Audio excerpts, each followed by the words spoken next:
حضرت سعید بن جبیر جو کہ ایک تابعی بزرگ تھے، ایک دن ممبر پر بیٹھے ہوئے یہ الفاظ ادا کیے کہ حجاج بن یوسف ایک ظالم شخص ہے۔ ادھر جب حجاج کو پتہ چلا کہ آپ میرے بارے میں ایسا گمان کرتے ہیں تو آپ کو دربار میں بلا لیا اور پوچھا کیا تم نے میرے بارے میں ایسی باتیں بولی ہے؟ تو آپ نے فرمایا ہاں بالکل، تو ایک ظالم شخص ہے۔ یہ سن کر حجاج کا رنگ غصے سے سرخ ہو گیا اور آپ کے قتل کے احکامات جاری کر دیے۔ جب آپ کو قتل کے لیے دربار سے باہر لے جانے لگے تو آپ مسکرا دیے۔ حجاج کو ناگوار گزرا۔ اس نے پوچھا کیوں مسکراتے ہو؟ تو آپ نے جواب دیا تیری بے وقوفی پر اور جو اللہ تجھے ڈیل دے رہا ہے اس پر مسکراتا ہوں۔ حجاج نے پھر حکم دیا کہ اسے میرے سامنے ذبح کر دو۔ جب خنجر گلے پر رکھا گیا تو آپ نے اپنا رخ قبلہ کی طرف کیا اور یہ جملہ فرمایا اے اللہ میرے چہرہ تیری طرف ہے، تیری رضا پر راضی ہوئے حجاج نہ موت کا مالک ہے نہ زندگی کا۔ جب حجاج نے یہ سنا تو بولا اس کا رخ قبلے کی طرف سے پھیر دو۔ جب قبلے سے رخ پھیرا تو آپ نے فرمایا یا اللہ میرا رخ جدھر بھی ہو تیری ہر جگہ موجود ہے، مشرق و مغرب ہر طرف تیری حکمرانی ہے۔ میری دعا ہے کہ میرا قتل اس کا آخری ظلم ہو، میرے بعد اسے کسی پر مسلط نہ فرمانا۔ جب آپ کی زبان سے یہ جملہ ادا ہوا اس کے ساتھ ہی آپ کو قتل کر دیا گیا اور اتنا خون نکلا کہ دربار تر ہو گیا۔ ایک سمجھدار بندہ بولا کہ اتنا خون تب نکلتا ہے جب کوئی خوشی خوشی مسکراتا ہوا اللہ کی رضا پر راضی ہو جاتا ہے۔ حجاج بن یوسف کے نام سے سب واقف ہے۔ حجاج کو عبد الملک نے مکہ، مدینہ، طائف اور یمن کا نائب صدر مقرر کیا اور اپنے بھائی بشر کی موت کے بعد اسے عراق بھیج دیا گیا جہاں سے وہ کوفہ میں داخل ہوا۔ ان علاقوں میں 20 سال تک حجاج کا عمل دخل رہا۔ اس نے کوفے میں بیٹھ کر زبردست فتوحات حاصل کیے۔ اس کے دور میں مسلمان مجاہدین چین تک پہنچ گئے تھے۔ حجاج بن یوسف نے ہی قرآن پاک پر اعراب لگائے۔ اللہ تعالیٰ نے اسے بڑی فصاحت اور غلاقت اور شجاعت سے نوازا تھا۔ حجاج حافظ القرآن تھا، شراب نوشی اور بدکاری سے بچتا تھا۔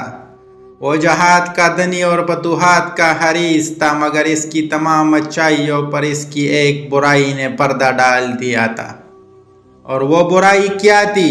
ظلم۔ حجاج بن یوسف بہت بڑا ظالم تھا۔ اس نے اپنی زندگی میں ایک خونخوار درندے کا روپ دار رکھا تھا۔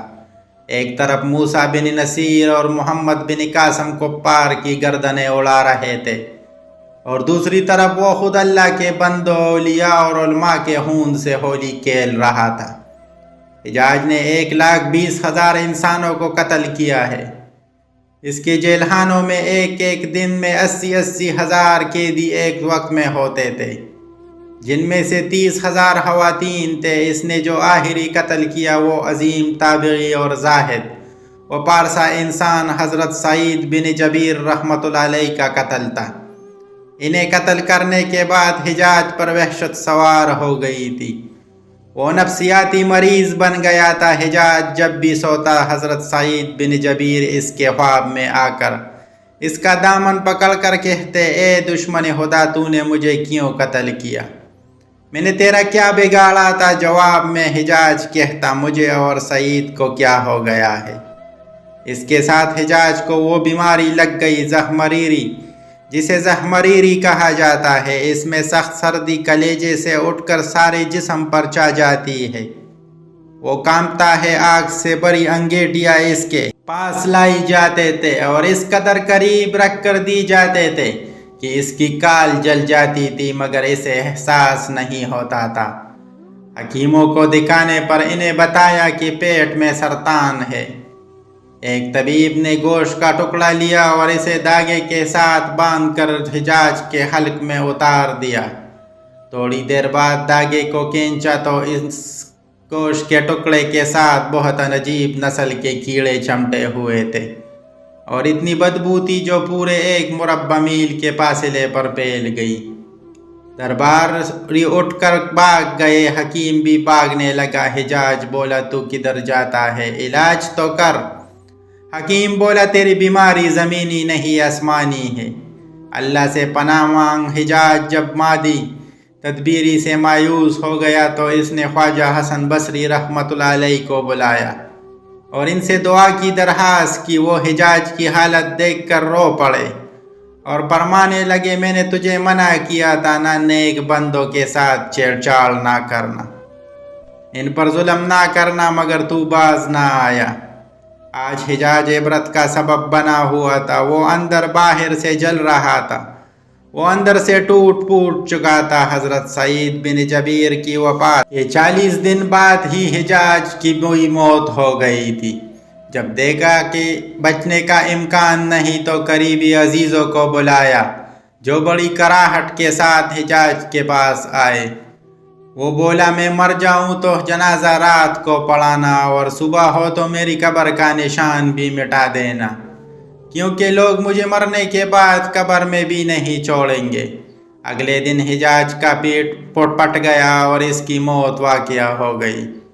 اللہ ظالم کی رسی دراز ضرور کرتا ہے، لیکن جب ظالم سے حساب لیتا ہے تو فرشتے بھی کانپتے ہیں، عرش بھی ہل جاتا ہے۔